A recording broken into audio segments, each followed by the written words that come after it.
Boylan. Yeah. Hello folks, long time no hear or no see, and for that I must wholeheartedly apologise. We should have had a video up long before now, but as I'm sure, well I hope, some of you will have noticed that we have been kept very busy with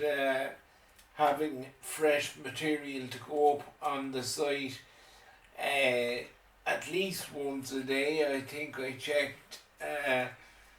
today, and if I've an article 3/4 done at the moment, and if I get that up and this video up, it will be 118 or 19 days in a row that we've managed to bring you fresh content, so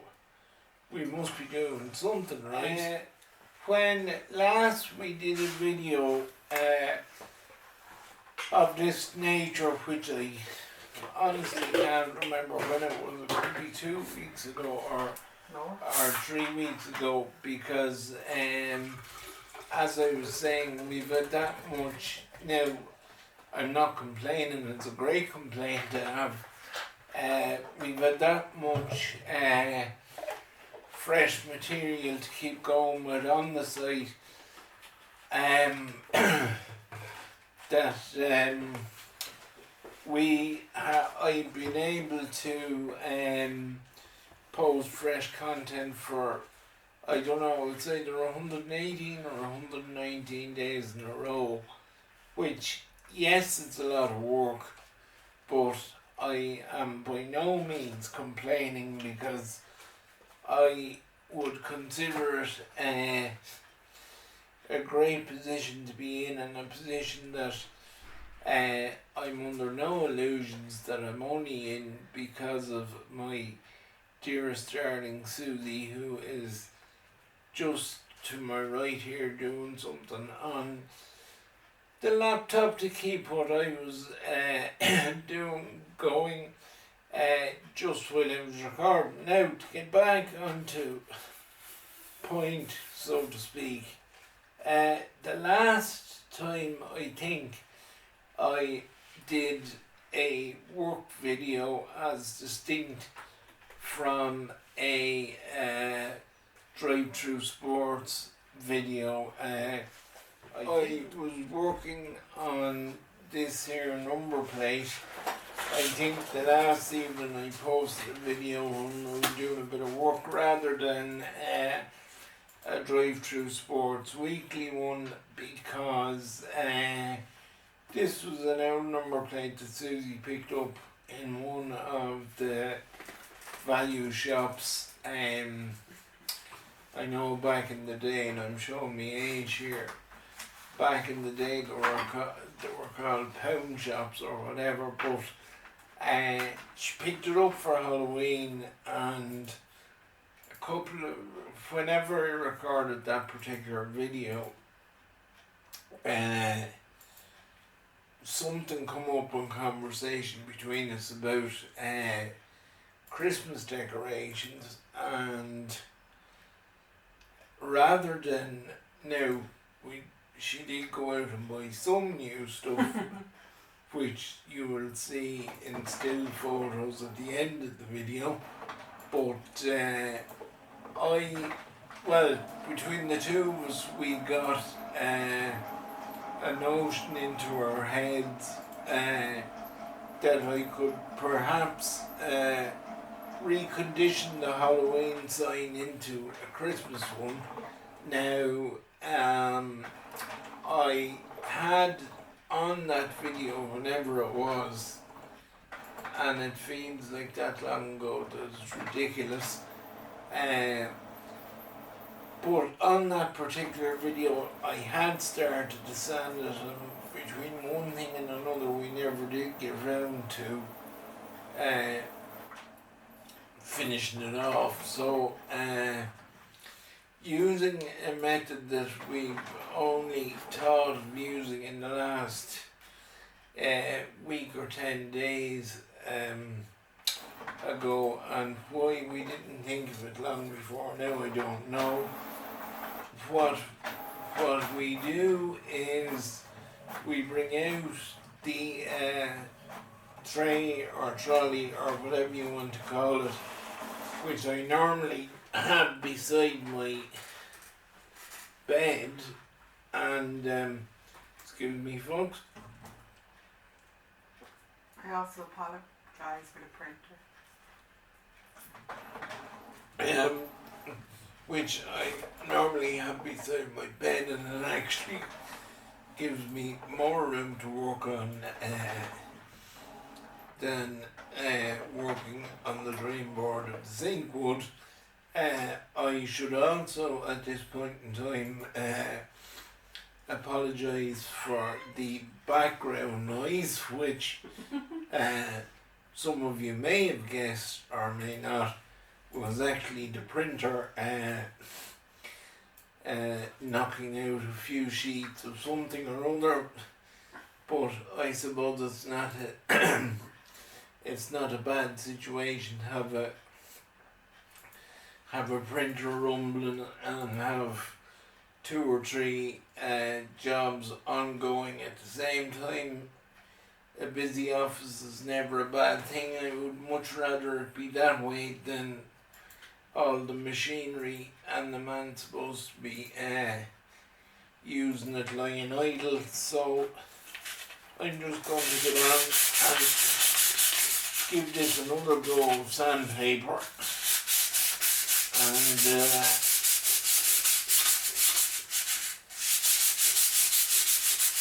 I regard DriveThru Sports Weekly. I'm not sure what I'll do. There is a possibility that I could record another bit this evening and start off another one, or alternatively I could just use this video as my bit of sport comment for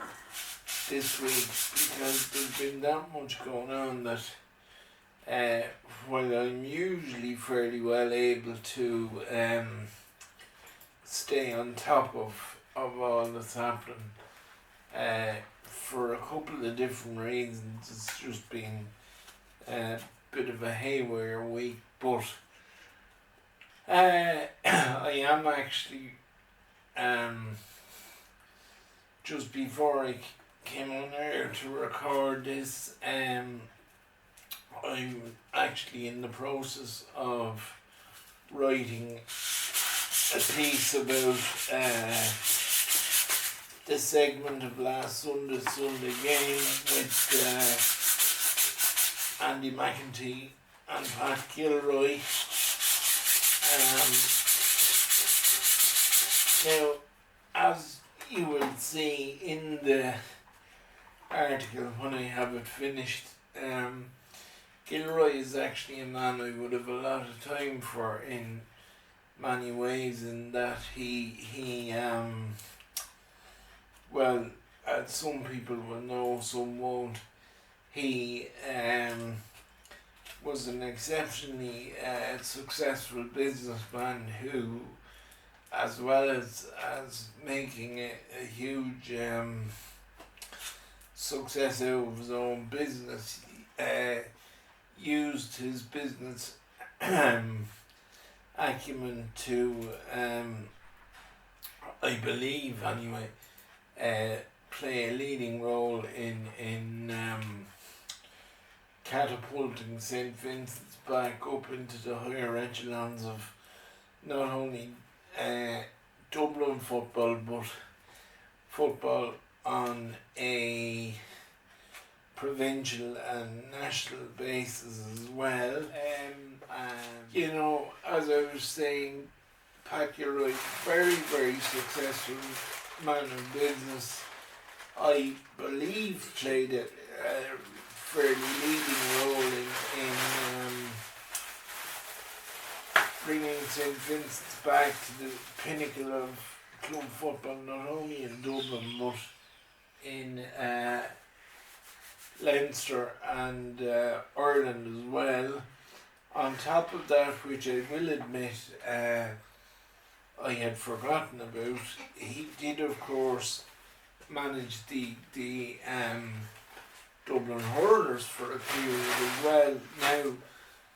and I think what most impressed me about Pat is the fact that he, along with Jarlath Burns of Armagh, it has to be said, put his name forward to run for one of, if not the most senior role within the GAA. I know Burns definitely ran for president of the GAA, and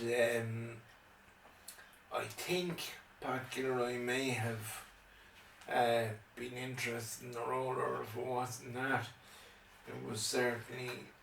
the role of Ard Stewart now.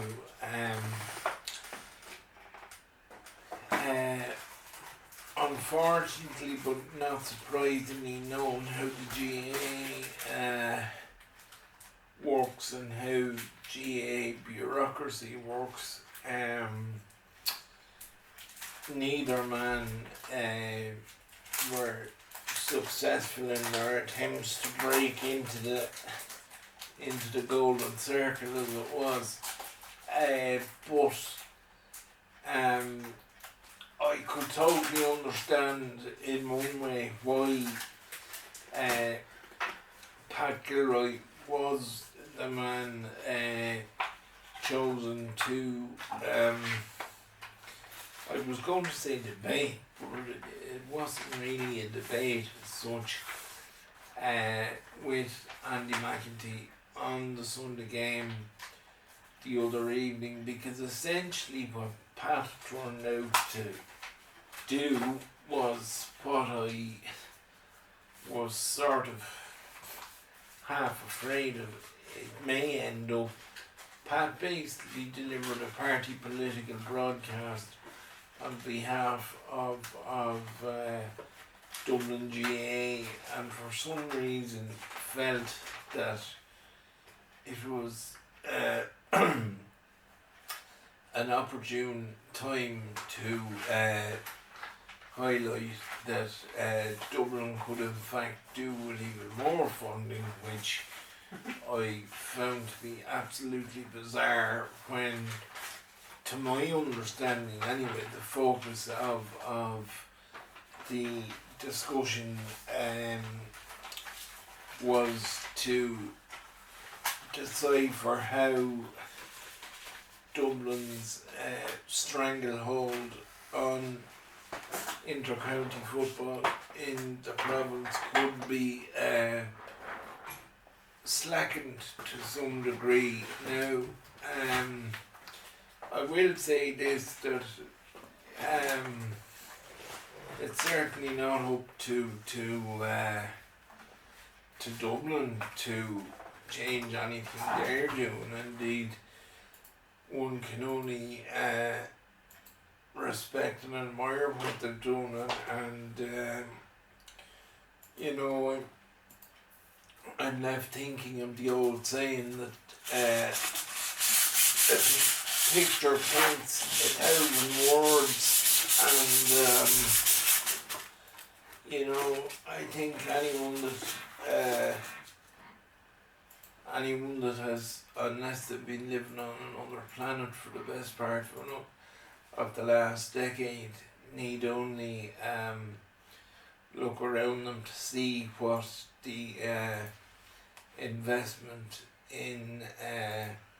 GAA in Dublin in both football and hurling, and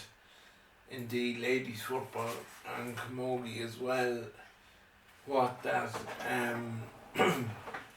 investment has brought them. Now I do know that the central tenet of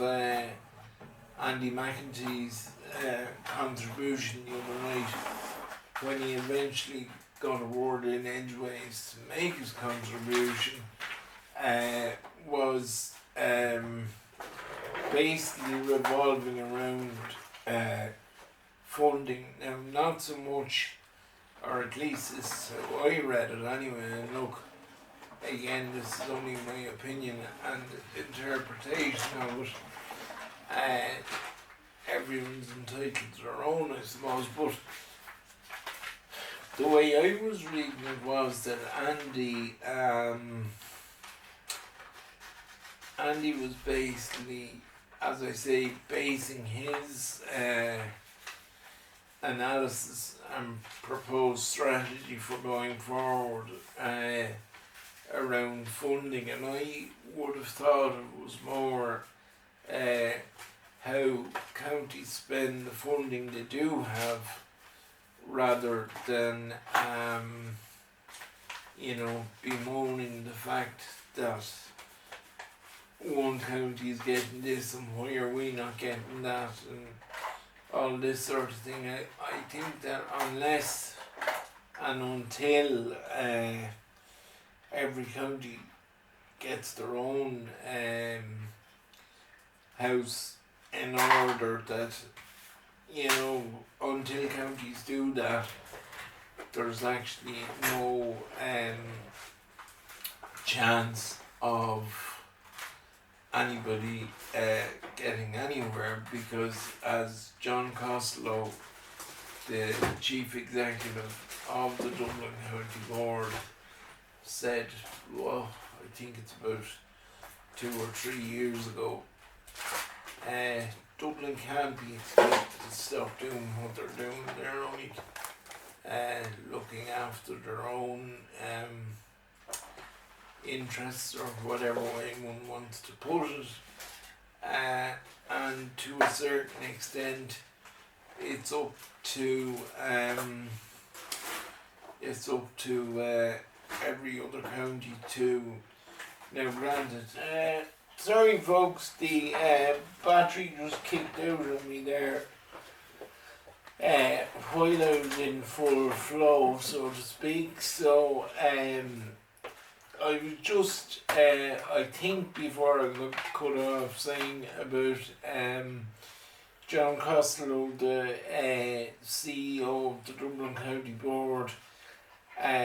mentioning some years ago, and one could very obviously understand where he was coming from, that it wasn't up to Dublin to change their systems or change what they were doing, that it was in fact up to every other county to at least endeavour to bring their own standards up to scratch. Now I know for some, or indeed most maybe, counties even attempting to get up to anywhere near the levels Dublin have got to in recent, well, I was going to say recent years, but it's nearly been a decade now. For some, or maybe most counties, that sort of standard is not just realistically attainable, but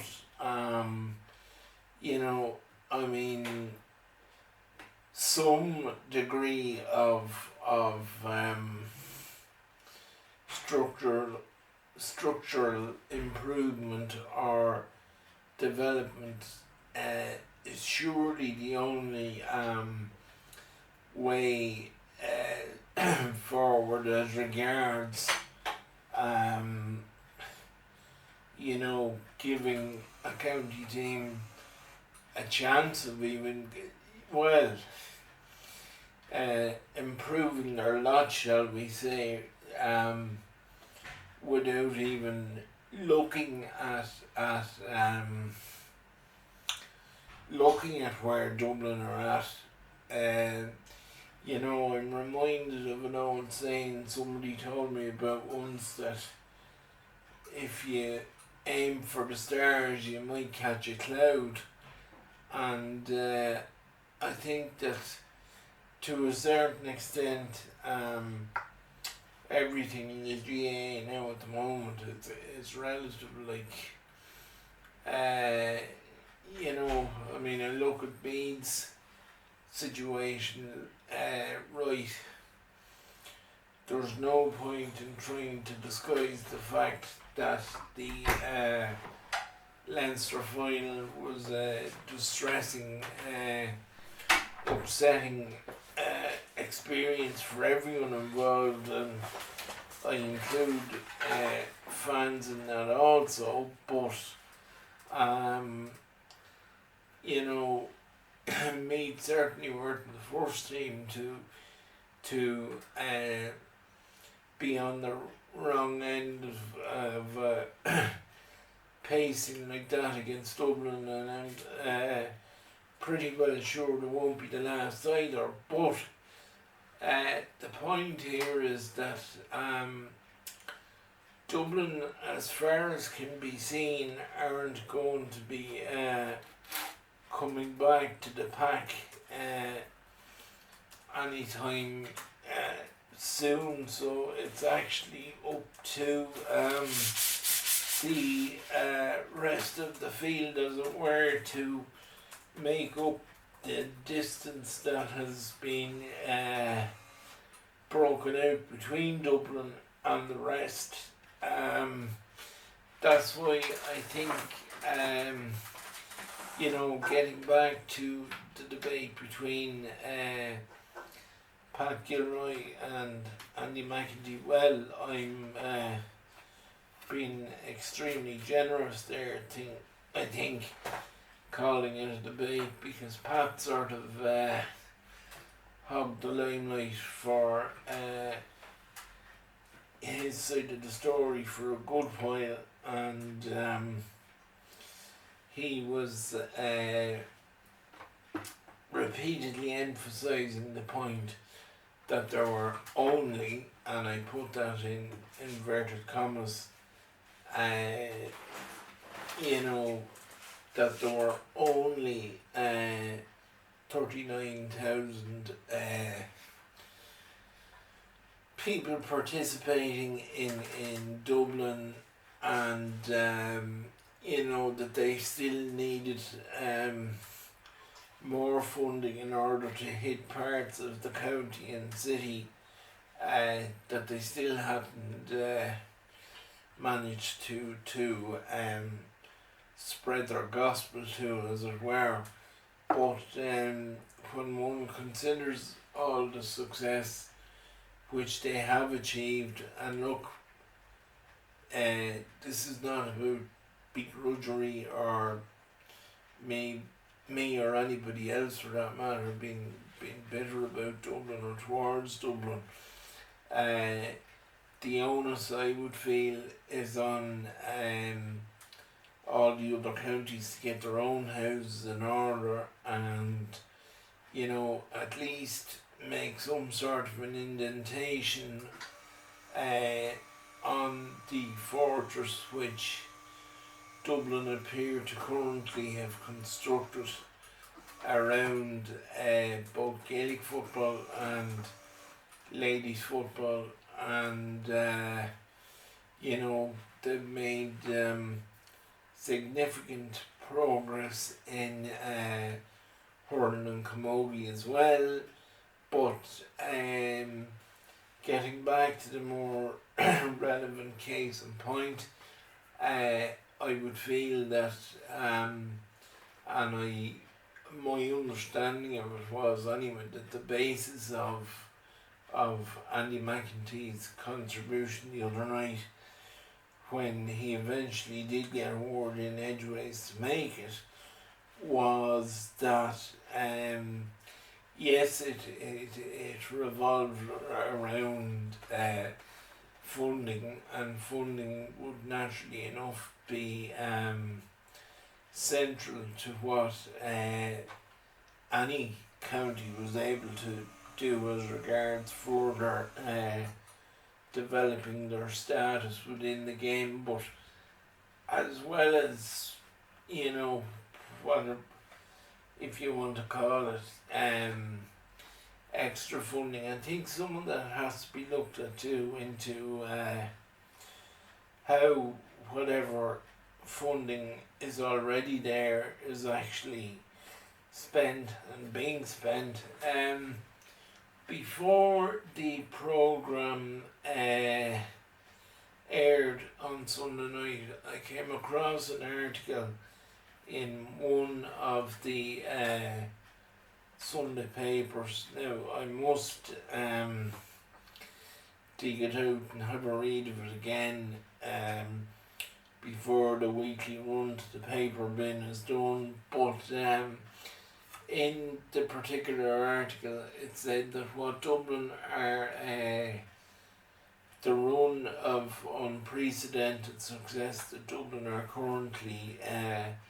still embarked on. The seed for that was sown 23 years ago. Now, I must go and read up the article, but it did underpin a point that I have been making for quite some time, in that, you know, and this is no dig at any one individual, or nor is it any one individual's fault or one committee's fault, but there's no doubt that Meath, to a certain degree, and I'm sure they weren't the only county in this, Meath certainly fell off the underage radar as regards minor and under 21 for far too big a number of years. I know we're now heading into 2021, and it'll be now in a couple of weeks gone into the 20th year since Meath won a Leinster title at what was then under 21, now under 20. Team captained by David Gallagher won the Leinster title in 2001, beating Dublin in Newbridge in the final. A Dublin team that contained Colin Moran and Wayne McEntee, that I can remember off the top of my head. There was probably more that went on to experience greater things with the seniors on that team as well. I just can't remember off the top of my head. But thankfully, and I don't mind saying belatedly, in the last couple of years there have been definite signs that Meath have begun to make an imprint again at, well, under 17 and minor level in particular. I know they've won 2 Leinster under 17s, and I think they won the under 17 and under 18 1 year before the under 18 was made dormant, and under 17 became the thing. And from those teams we can see that well, you had Matthew Costello this year, who captained the last minor team to win a Leinster what I think was 2 years ago. Matthew broke onto the senior setup this year and acquitted himself very well, and I'm sure, or if not sure, at the very least, hopeful that more of his colleagues of that team, and indeed the team from the year before, will follow him into making the breakthrough to the senior setup. And to that end, I think it's very, very encouraging that John McCarthy's current Meath minor side, who of course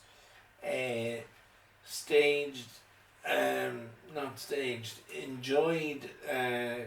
remarkable victory over Dublin in the first round of the this year's minor championship a couple of months ago now.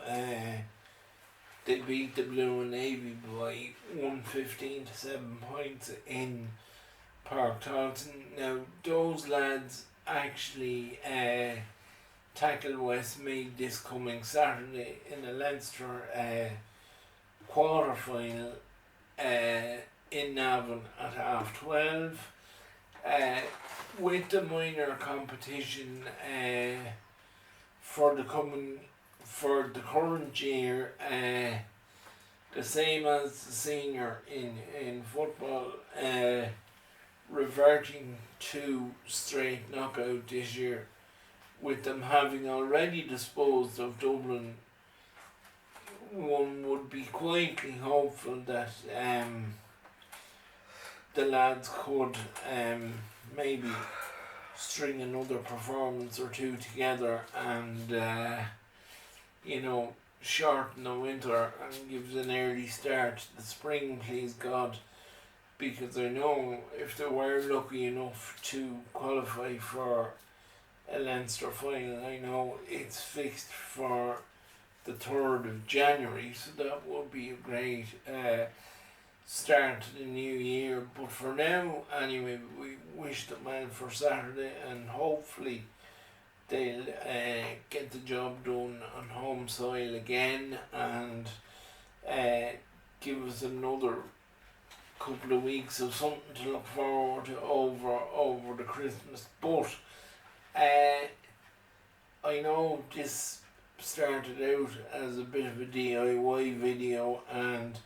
we will get back to the DIY when we have the number plate ready for painting and whatnot. But while I had the opportunity, I just wanted to do a little bit of a DriveThru sports thing, just to keep it going and to keep the YouTube channel going. If you're not already a subscriber, please do click the subscribe button. It's free. And if you also click the little bell beside the subscribe button, it will actually tell you each time a video goes up on the channel. And the more subscribers we get, the more opportunities it opens up to develop the channel and thereby produce better and more regular content. I know, as I say, this one only contained the one subject matter because it was a sort of episode that was put together on the run, more or less. It wasn't my original intention that this would be it at all. There will be another one out soon again,